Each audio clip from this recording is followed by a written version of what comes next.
वाली बात थी जो यूट्यूब पे मचाएंगे एंड जो व्यूज लाइव स्ट्रीमिंग वाली बात थी, वो बात इन लोगों ने नहीं बोली यहाँ पर दोनों ने। उन्होंने सिर्फ लास्ट वाले डिस्ट्रैक्ट जो अभी हाल फिलहाल में आया उसके लिए बोले हैं।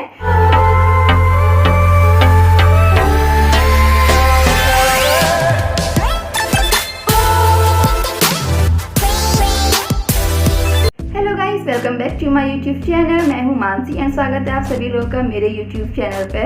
तो गाइस आज का रिएक्शन वीडियो है, जैसा कि मैंने अभी अपने लास्ट वीडियो में बताया है कि एमिवे एंड डिवाइन का जो लाइव क्या बोलूँ मैं, लाइव आए थे दोनों कल रात एंड मैंने देखा भी था एमिवे के, तब तो उनके साथ डिवाइन नहीं था। आई थिंक उसके बाद ये दोनों साथ में आए हैं एंड मेरे सुनने में आया कि इन लोगों का झगड़ा ख़त्म हो गया है। तो यही देखने के लिए मेरे कुछ सब्सक्राइबर्स ने मेरे को इनकी जो लाइव जो आए थे वो वीडियो भेजी है कि मैं उसके ऊपर अपना रिएक्शन दूं और बताऊं कि मुझे कैसा लग रहा है या फिर मैं क्या फील कर रही हूँ, जो कुछ भी मैं बोलना चाहती हूँ। तो इसके लिए गाइस फटाफट से स्टार्ट करते हैं reaction video. And reaction video start करने से पहले अगर आप लोगों ने इनके जो डिस ट्रैक निकले थे अभी हाल फिलहाल में उनके ऊपर मेरा रिएक्शन नहीं देखा हुआ है तो मैं ऊपर टैग में पिन करने वाली हूँ, आप लोग टैग पर क्लिक करके देख सकते हैं। मानसी वर्ल्ड एंड पहाड़ी गर्ल रिएक्शन दोनों ही चैनल पर सारे डिस ट्रैक अपलोडेड हैं। तो बिना टाइम वेस्ट किए गाइस फटाफट से स्टार्ट करते हैं इसके ऊपर रिएक्शन, फिर करेंगे बाकी की सारी बातें। तो स्टार्ट करें रिएक्शन वीडियो। आवाज आ रही है? अभी आ रहा। परफेक्ट परफेक्ट परफेक्ट परफेक्ट ना?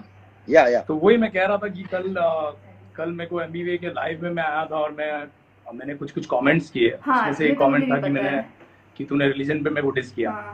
तो उसके बाद मेरे को एमबीवे ने अप्रोच किया, मेरे को फोन किया और मेरे को बोला कि वो ऐसे सेंस में नहीं बात कर रहा था और वो राइम करना चाहता था और राइमिंग के चक्कर में उसने ऐसे बोला, लेकिन मैंने कोई और चक्कर में ले लिया उस बात को और मैंने अग्री किया कि क्योंकि उन्होंने अप्रोच करके मेरे को बताया कि क्या सेंस में वो बोल रहे थे, क्योंकि वो गाने में काफ़ी बार वो मेरी क्रिसमस वर्ड यूज़ किया गया था और मैं ही एक कैथलिक लड़का था जिसमें वहाँ पे टारगेट बना था और वहाँ पे 2-3 जन को जो भी तुम किसको बोल रहे थे उसमें से मैं एक था और इसलिए तुमने मेरे से क्लियर किया। और ऊपर से जो लास्ट 3-4 दिन में मैंने कभी किसी को डिस नहीं किया है, ये पहली बार मैंने डिस गाना डाला क्योंकि मेरी हट गई थी, मैं फुल एकदम अलग मूड में चले गया और मैंने इसलिए 2 गाने डाले और 2 गाने डालने के बाद तुमने एक गाना डाला। और लेकिन मैंने सेकंड गाने में लास्ट में मैंने बोला था कि मेरी क्रिसमस मत बोलना बनता है, लेकिन तुमने वो बात बराबर से मेरे को लगता है तुमको पकड़ा। मैंने पूरा ट्रैक एक्चुअली मैंने पूरा सुना ही नहीं था प्रॉपर्ली ट्रैक, राइट? ऐसा कैसे एंड देन लेटर ऑन जब कल कमेंट आया था ना bro, when you commented yesterday, so I was like, मेरे को स्क्रीनशॉट आया फैंस का, they were like bro religious डिस की बात हो रही है। So I was like shit man, seriously I won't, मैं कभी भी कोई भी रिलीजन के ऊपर जाके मैं कभी भी डिस नहीं करूंगा। That's not my game, you know bro, ऐसा कभी भी नहीं है। That's always, I have always been respecting all the artist and मैंने हमेशा लाइव में बोला है, स्टेज पे बोला है and even you know man, है ना? सो वही बात हो गई कि क्या सोचा यस बैक एंड फोर्थ करते ये ना सिर्फ हेट बढ़ेगा bro, because we are from Bombay and मैं स्पेशली बॉम्बे की पब्लिक एंड सबको ये बोलूंगा, मी एंड डिवाइन हम लोग दोनों बॉम्बे से है एंड सीन आज माशाल्लाह इतना आगे आ चुका है, अपन लोग इतना आगे चीजों को खींच के लेके आ गए हैं। यहाँ पे आने के बाद सिर्फ दिस होएगा तो I don't think so it's good for नहीं, सही नहीं, क्योंकि क्या है ना, दूसरे लोग मजे लेते हैं। बिल्कुल और इसमें हेट भी ज्यादा पैदा हो गया है, एकदम ज्यादा। मेरे को ईमेल्स आ रहे थे और तुमको भी आए हैं, तुम्हारी मम्मी डैडी भी परेशान थे, तुम बता रहे थे। That's not good. या मेरे दोस्त को भी फोन करके मेरे को बता रहे थे कि और एक रिप्लाई डालना चाहिए, ये डालना चाहिए, लेकिन तुमने फोन किया वो सही किया और क्योंकि हेट भी कम हो जाएगा। अदरवाइज और you would have dropped this. अरे तुमने रिबटल किया, मैं बोला मैं भी रिबटल करता हूं। हमारा रिएक्शन भी आता भी उसके ऊपर सीरियसली ब्रो, पीपल नहीं, लेकिन क्या है ना, इस टाइम पे मेरे हिसाब से बॉम्बे और महाराष्ट्र सबसे इफेक्टेड है इस कोरोना वायरस से। और ये टाइम बहुत इम्पोर्टेंट टाइम है जबकि सबको पीस रखना है, सब अपने घर पे खुश रहे एंड मजे ले लिया, अभी 3 गाने के मजे ले लिया या पीपल हैड फन। तुम लोग अंदर लेना पड़ेगा, सेफ रहो, महाराष्ट्र सबसे ज्यादा एवरीबॉडी स्टे सेफ। बस मैं यही बोलने आया था और तुम मचाओ, तुम भी मचाओ इंशाल्लाह। All love, take care bro, peace out, love.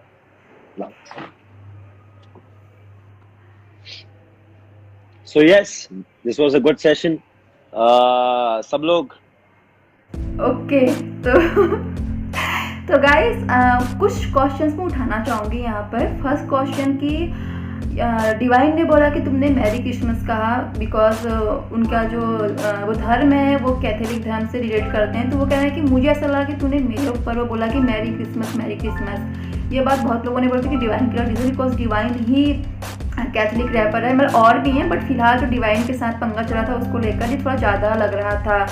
तो मुझे ये चीज़ समझ में नहीं आई कि उसके बाद जब डिवाइन ने दोबारा डिस्ट्रैक्ट निकाला एंड उसमें उन्होंने ये बोला कि बंटाई दोबारा से मैरी क्रिसमस मत बोलना, तो ऐसा कैसे हो सकता है कि एमी वे उस पूरे डिस्ट्रैक्ट का आंसर दे रहा है, सारी क्वेश्चंस जो है उसने पुटअप किए उनका आंसर दे रहा है, लेकिन उसने लास्ट लाइन ना सुनी कि अगली बारी मैरी क्रिसमस मत बोलना, बल्कि उनके दोस्तों ने भी वो बात नहीं सुनी। मतलब ये थोड़ा सा मेरे को अजीब लगा ये क्वेश्चन, मतलब ये बात कि बंटाई बोलने की मैंने वो बात सुनी ही नहीं। जब मेरे पास स्क्रीनशॉट आया कि रिलीजन को लेके आपने बोला है तो मुझे पता चला कि ऐसा ऐसा हो रहा है, इस वजह से डिस्ट्रैक्ट निकला है। तो अगर ये बात को मैं अलग रख भी दूँ कि चलो हाँ मैं भी कई बार लास्ट बिल्कुल नहीं देखती हूँ वीडियो, आधे में से ही बंद कर देती हूँ, तो जो पहले वाली बात थी जो YouTube पे मचाएंगे एंड जो व्यूज़ लाइव स्ट्रीमिंग वाली बात थी वो बात इन लोगों ने नहीं बोली। यहाँ पर दोनों में से किसी ने भी नहीं बोली है कि पहले डिवाइन ने बोला था। हो सकता है कि डिवाइन ने नॉर्मली बोल दिया कि YouTube पे तो कोई भी मचा सकता है, मेरे ये हैं, तो उससे बुरा लगा था एमी वे को। फिर एमी वे ने जब डिस्ट्रैक्ट निकाला तो साफ पता चल रहा था यार कि वो डिवाइन के लिए बोल रहे हैं। तो वो चीज़ दोनों ने ही इस वाले जब इंस्टा में साथ में आए तो नहीं बोली है, ना ही डिवाइन ने बोली ना ही एमी वे ने। उन्होंने सिर्फ लास्ट वाले डिस्ट्रैक्ट जो भी हाल फिलहाल में आया उसके लिए बोले हैं। तो ये चीज़ में थोड़ा सा अजीब लगी कि अगर आप बात कर ही रहे हो, ये सॉल्व कर ही रहे हो, तो आपने पहले वाली बातें क्यों नहीं क्लियर करी कि मैंने जो मचाएंगे मैं बोला था वो जानबूझ के बोला था, या तूने जो डिस्ट्रैक्ट निकाला था भाई कुछ सोच समझ के तो बंटाई ने डिस्ट्रैक्ट निकाला होगा ना, या फिर सिर्फ राइम बनाने के लिए मैरी, चलो ये मैं मान लेती हूँ कि राइम बनाने के लिए ही एमी वे ने वीडियो निकाला, डिस्ट्रैक्ट निकाला मैरी क्रिसमस बिकॉज मैच कर रहा था। बट पहले वाले डिस्ट्रैक्ट का क्या जो उससे पहले निकला था, ये बात अलग है कि वो सब्लिमिनल डिस था बट था तो सही एज अ डिस्ट्रैक्ट। एंड चाबी वाला बंदर की बात भी मैं करूँगी जो डिवाइन ने निकाला था, उसका क्या मतलब उसके बारे में भी कुछ नहीं बोले हैं वो। बट जो भी था यार ये चीज़ अच्छी लगी मुझे कि उन्होंने इस चीज़ को सॉर्ट आउट किया, दोनों ने बात की फ़ोन पे, उस चीज़ को जो गलतफहमी थी उसको तो दूर किया। जैसा लास्ट बारी एमी वे एंड रफ्तार के बीच में हुआ था, रफ्तार ने बोला भी था अपने ट्रैक में कि अगर तेरे को बुरा लगा था तो मेरे पास आता, मेरे से बात तो करता, लेकिन एमी वे कभी उनके पास नहीं गए या कभी उन्हें कॉल नहीं किया। एंड वो जो वॉर थी, वो जो बीफ थी वो थोड़ा आगे चली थी। एंड ये बात सही है गाइस, मानो या ना मानो, लेकिन जब दो लोग लड़ते हैं तो उनका फ़ायदा हो या ना हो उसका पता नहीं, लेकिन बाकी लोगों का ज़रूर फ़ायदा होता है। अब मैं उदाहरण देती हूँ, आप बाकी सारे रैपर्स को देख लो जो लोग कि इस बीच में नहीं थे लेकिन फिर भी उनके डिस्ट्रैक्ट आए थे एंड उनके डिस्ट्रैक्ट्स पे काफ़ी अच्छे खासे व्यूज़ भी आए थे, इनके वीडियो से भी काफ़ी अच्छे खासे व्यूज़ आए थे। प्लस रिएक्शन चैनल्स, मैं खुद को ही मानती हूँ उसमें कि हमारे वीडियो से भी जब डिस्ट्रैक्ट पे हम रिएक्शन देते हैं तो अच्छे व्यूज़ आ जाते हैं। तो फ़ायदा सभी को होता है चाहे वजह कोई भी रही हो। बट ये चीज़ अच्छी है कि बहुत जल्दी उन्होंने ये जो वॉर है, जो ये झगड़ा है, ख़त्म किया, एक समझदार इंसान की तरह बात की, सबके सामने आए, गलतफहमियाँ दूर की। तो ये बात काश लास्ट बारी रफ्तार के साथ भी हुआ होता तो शायद अभी तक रफ्तार और एमी वे के बीच में झगड़ा नहीं चल रहा होता। बट कोई नहीं, जो भी था, दोनों ही मुंबई के रैपर हैं और इस टाइम इतनी दिक्कत है, प्रॉब्लम है, तो दोनों ने ही अच्छे से आपस में आके बात की, सब कुछ ख़त्म किया, झगड़ा ख़त्म किया एंड नॉर्मल अब दोनों ही ट्रैक ला रहे हैं, अपनी अपनी एल्बम्स ला रहे हैं। तो काफ़ी अच्छा लगा मुझे, सब दोनों ने समझदारी दिखाई है। बट यार उन लोगों का क्या, जो लोग की सोच रहे थे कि शायद डिस्ट्रैक्ट और चलेगा, उनका और फ़ायदा हो सकता है, बल्कि मुझे तो ऐसा लगता है कि कई सारे रैपर्स ने तो डिस्ट्रैक्ट और निकाल लिए होंगे कि चलो यार हम भी बहती गंगा में हाथ धो देते हैं, अभी तो शुरू हुआ है, अभी तो और आगे जाएगा। बल्कि मुझे भी लगा था जब एमी वे का डिस्ट्रैक्ट आया था कि बहुत ये झगड़ा भी और आगे जाने वाला, अभी तो बस शुरुआत हुई है और डिवाइन इसका आंसर पक्का देगा। जैसा डिवाइन बोल भी रहे कि उनके पास कमेंट पे कमेंट आ रहे थे कि आंसर दो।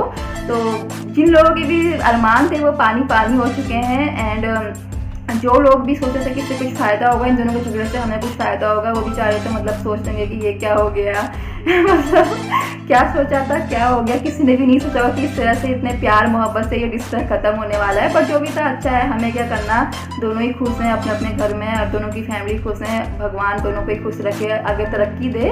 तो गाइस अच्छा है, दोनों ने ही अपनी अपनी बातें सॉल्व की हैं, झगड़ा सॉल्व किया है। एंड हम लोगों को भी खुशी है यार कि झगड़ा करते हुए कौन अच्छा लगता है, माँ बहन भाई बहन को गाली देगा, गंदी दूसरे को गाली देंगे तो क्या फ़ायदा होता है उस चीज़ का। तो अच्छी बात है गाइस, दोनों ने झगड़ा सॉल्व किया है। तो गाइस ये तो मेरा रिएक्शन इन दोनों की जो कन्वर्सेशन हुई है लाइव इंस्टा पे आके, काफ़ी समझदारी वाली बात दोनों ने की है। तो कैसा लगा गाइस रिएक्शन इसके ऊपर, एंड क्या लगता है आप लोगों को कि कौन सच बोल रहा है कौन झूठ बोल रहा है, क्या ये पब्लिसिटी स्टंट था या क्या सच में मिसअंडरस्टैंडिंग हुई थी। जो भी था आप लोग कमेंट जरूर कीजिएगा, मैं जानना चाहूँगी आप लोगों का राय, आप लोगों का ओपिनियन नीचे कमेंट बॉक्स में, मैं आंसर जरूर दूंगी आप सभी लोगों को इसका। तो गाइस मिलती हूँ आप लोगों को अगले वीडियो में फिर किसी और वीडियो के रिएक्शन के साथ, तब तक के लिए bye bye and take care.